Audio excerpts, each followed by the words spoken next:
Hey, good morning. This is Mayor Valensky with Driving Markets, driving while talking about markets. Remember, anything said in this piece is not investment advice, not financial advice. It's only an opinion to give you a quick recap of what's going on in markets, have a view and a bit of education. So let's kick off and let's see what has been driving markets yesterday and what will be driving markets today. So yesterday there were two, in my opinion, major numbers came out. One was Microsoft. The Microsoft numbers were good. However, the statement that was made afterwards was pretty negative and pretty dismal. Now remember, Microsoft and Apple make up 22.5% of the Nasdaq. So anything going on in those spheres is going to have a major impact on the Nasdaq and the rest of the equity markets. I mean, Microsoft, Bill Gates, and the whole operation is a huge global operation making billions of profits per year. So they're closely watched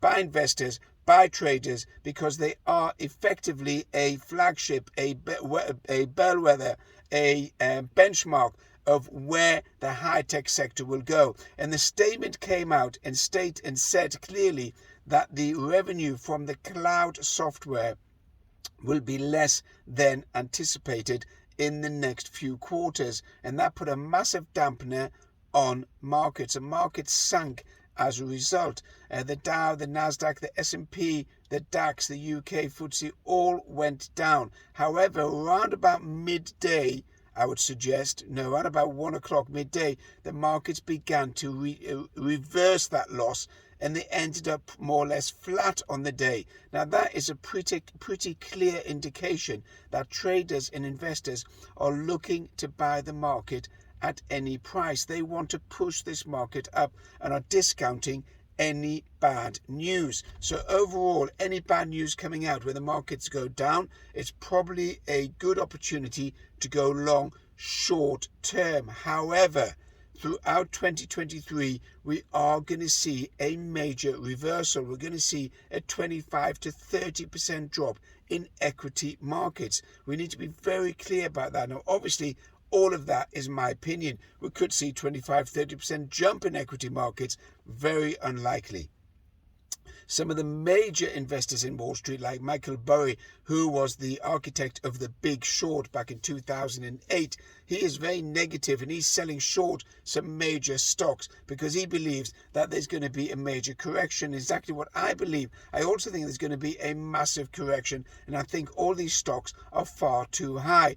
Now let's look at the other one I mentioned, which is the big impact, is Tesla. Tesla came out with unbelievable results, beating all analyst expectations, even at the top end, and their shares were up after hours 0.6%. Now Tesla has cut costs, increased production, relocated geographical factories to make the delivery much easier. So Elon Musk, who's a massive fan of his, and I think he's a massive fan of driving markets, if I'm correct, he subscribes and he watches it every day. So Elon Musk is driving that business and pushing that business to be more local for delivery. There won't be any delivery issues, and also pricing and costings are coming down, and therefore is expected to produce 1.8 million cars in 2023, and that pleased analysts, that pleased traders, and whoever's a big fan of Tesla got a big push to go and buy that share and invest in that company.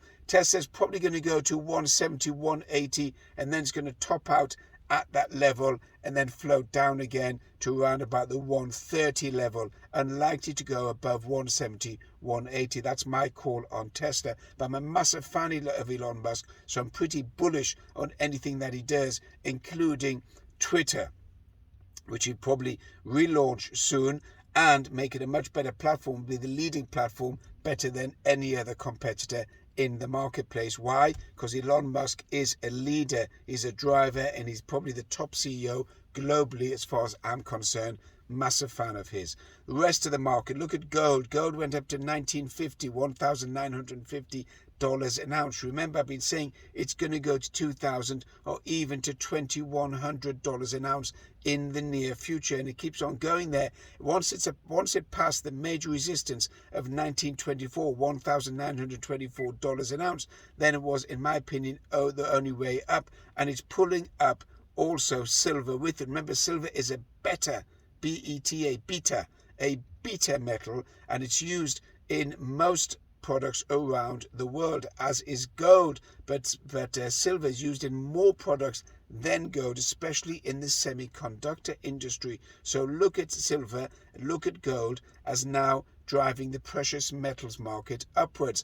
Dollar weakness, the DXY index is trending downwards. Therefore, there was strength in the pound, the euro, and the yen. And also look at the Kiwi, the New Zealand dollar, also has bottomed out. Looks like it's rising. For all of you who are foreign exchange traders, that could be a good buy. That's a good buy. Good buy is B-U-Y, not goodbye, B-Y-E. Okay, so again, it's going to be looks like cable or the pound wants to break out, wants to go to 125, 126. It's on that track. It's solid at 124, 123 and a half, 124, and it's consolidating, ready for the next move up. So keep an eye on cable, which is pound dollar. Cryptos, interestingly enough, not all the cryptocurrency sector was generally down, but Bitcoin was up. Bitcoin was up overnight to $23,500 a coin.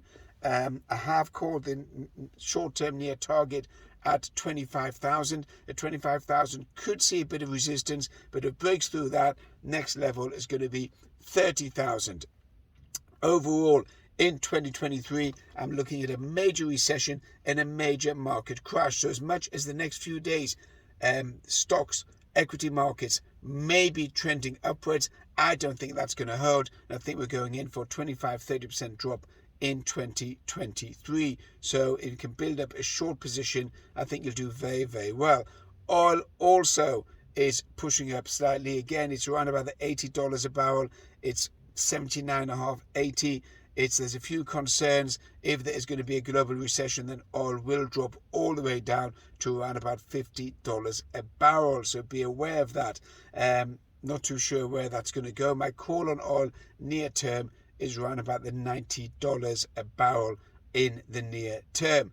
Lael Brainard, who's the vice chair of the Fed, is the next candidate to be the White House economic spokesman. She was candidate to be the chairman of the Fed, but Biden went and called Jerome Powell back for a second term. So she is probably a little bit frustrated, and she's going to be likely the next White House spokesman on economic matters, Lael Brainard of the Fed. That's more or less it. That's the wrap up for Driving Markets. You can catch me on TikTok, catch me on Instagram. You can share, you can subscribe, you can pass comments.